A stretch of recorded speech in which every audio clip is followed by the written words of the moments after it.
vendet më të bukura të Myzeqesë, ose e thënë ndryshe në fronin e Myzeqesë, në manastirin e Ardenicës. Mendohet se është një nga manastiret më të vjetra në Shqipëri, i ndërtuar nga perandori Androniki Paleologu, kur perandoria ka zhvillu betejën me anxhuinët në Berat. Pra ndërtimi i këtij manastiri këtu ka qenë si triumf i asaj fitore, është një pikë jashtëzakonisht strategjike dhe shumë e bukur, një qetësi e mrekullueshme e gjithë fusha e Myzeqesë nën këmbët e këtij manastiri dhe pjesa mbrapa, vazhdimi i fushës Myzeqesë dhe defi, pra është dalja në def. Mendojeni, 1282 është ndërtuar mbi, mendohet, themelet e një tempulli që kanë qenë ata paganësh. Është shumë i mirë mbajtur. Tu përsupozohet që të ketë edhe murgjë, pra se është manastir, ai zotëria që ishim, që është si Ciceron këtu ke hyrja, na tha që nuk ka shumë murgjë tani, vetëm 2 janë. Rrinte pjesa rrin pjesa e murgjeve, nuk lejohet hysh tani atje. Tu tani ka ardhur si është murgjë plot me turistë francezë. Dhe aty ku janë ata tani, një shef aty brenda te kjo pjesa këtu, janë 30-40 turistë francezë. Ajo është kisha, një kishe mrekullueshme me afresket jashtëzakonshme, po nuk të lejojen që të filmojë mrena, shifi çik çfarë mrekullie ka këtej. Këtej është pjesa e fushave të Fierit, të Divjakës.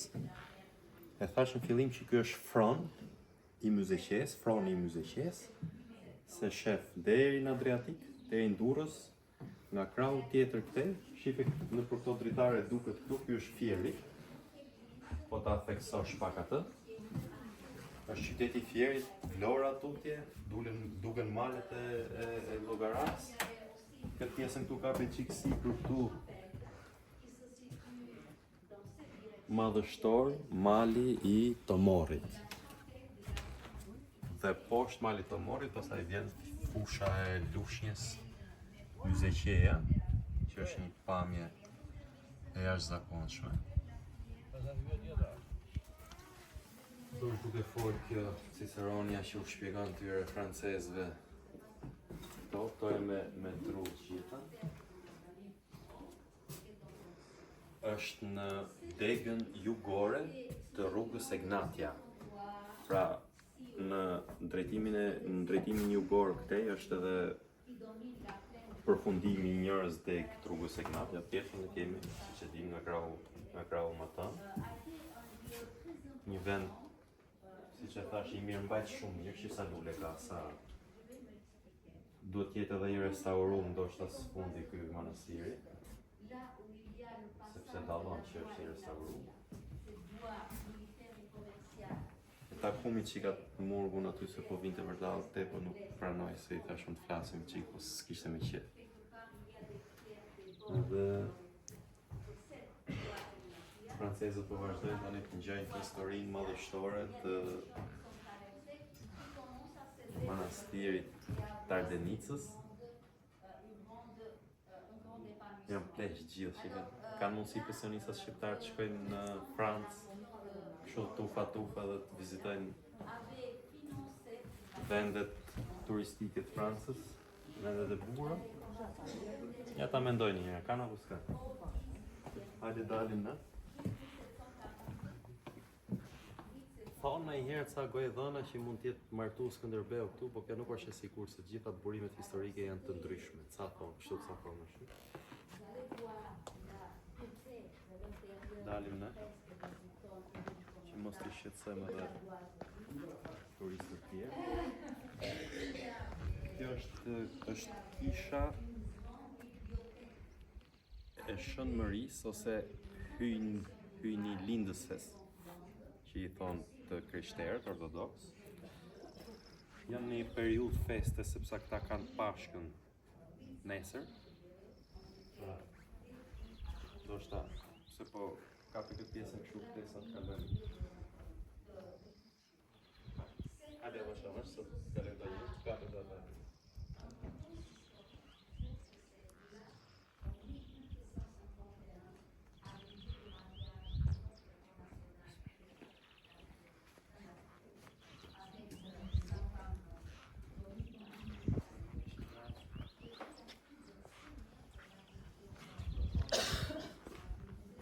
Është bizantinë, është arkitekturë e jashtëzakonshme, shit edhe kjo pjesa këtu dallon.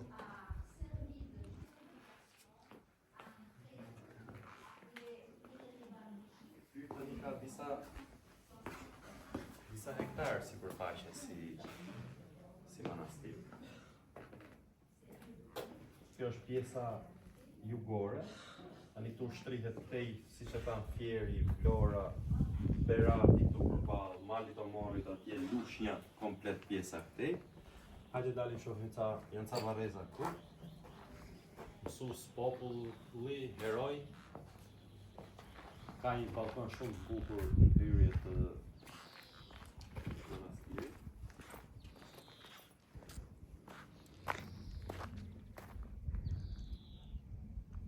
Qetësia është absolute, menojeni ata që kanë jetuar këtu njëra vjet përpara, që 1282 kur është ndërtuar ky qytet. Këtu është një varr, Andonie Bijotti. Këtu siç duket ky varri, këtu është i patriotit madh, ekonom Kozma Dhima, ka vdek 1925. Janë 3 varreza të tjera këtu. Alex Doko, mësuesi i popullit, Gaçe Prifti, Hoçe Lilo. Shisa e bukur është ana e jashtme e rrethume. Dhe një gjë interesante, desha të them këtu, me që jemi kjo borri i jashtëm, kjo pjesa e jashtme, nuk ka manastire, po nuk pati Shqiparis. Në çdo vend ku ka Shqiparis, në çdo vend ku ka manastir, po themi, ka Shqiparis. Atje mërë na pam edhe ishte edhe një pemë Dafine, edhe Lofata, që përmendur këto edhe në mitologjinë greke, janë Lofata ku është aty më tonë. Sa ka filluar me gjë. Ja do shife fushën përpara. Në det. Ja kur kemi dhe dhuratën që i ka bo Edi Rama dhëndrit të Trumpit, Sazani. Pjesa këtej është Zvërneci, kurse ajo atje që duket ajo pjesa atje, ajo është Sazani. Dhurat që ka bo Rama me rregullu mërë dhe shikoje që ndodhe, ecë pak mra, po e se të shpjegoj dhe gjë tjetër. Kanë ardhur Romakët, Bizantinët, Osmanët, sa është edhe i detaj për t'u thënë që kur ka hy Perandoria Osmane në Shqipëri, manastirin e Ardenicës nuk e ka prek. Si shumë gjëra tjera që nuk i ka prek, nuk i ka ashu, por ndërmo kryesorët manastirin e Ardenicës se ka prek. Ka ardhur Edi Rama tani, kanë dhënë votat shqiptarë dhe është t'u fal ishullit. Vetëm një ishull që ka Shqipëria, po ja fal atij për ca interesa personale për mos bo burg shqiptare, se ka në dy. Këto janë krahasimet mes udhëheqësve. Ushtuesit kanë kalu këtu, s'kan prek gjë, i kanë rujt siç janë për mira vjet. Një bandit plaçkitu vjen i sheh. Tani kjo fusha këtu është me kodrina, zbret shumë ëmbël, që sa bukur është. Zbret shumë ëmbël poshtë, është thuajse e gjitha e mbjell me ullishta. Shikoje. Komplet kjo fusha është me ulli. Shikoj. pjesa më e madhe atyre janë të hershme. Atje është një serë ajo, kjo që duket si ujë atje është një serë. Dhe kjo është pjesa e fjerit e gjitha, komplet. Edhe është deti. Kur zbresim poshtë, se kemi makinën atje poshtë, është me një kaldran me gur të vjetër.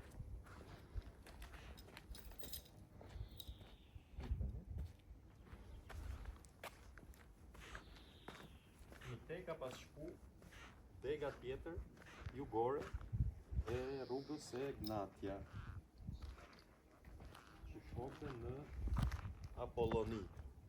Pra diku atje ku tregova në drejtim të Sazanit, është Apollonia. S'ka gjë, këtu është një personi që ti kërkon ti. Nga Ardenica, një nga venet më të bukura që duhet vizitu nga çdo njeri, sidomos kur po të keni një herë stres, ecni të qetësoheni shumë.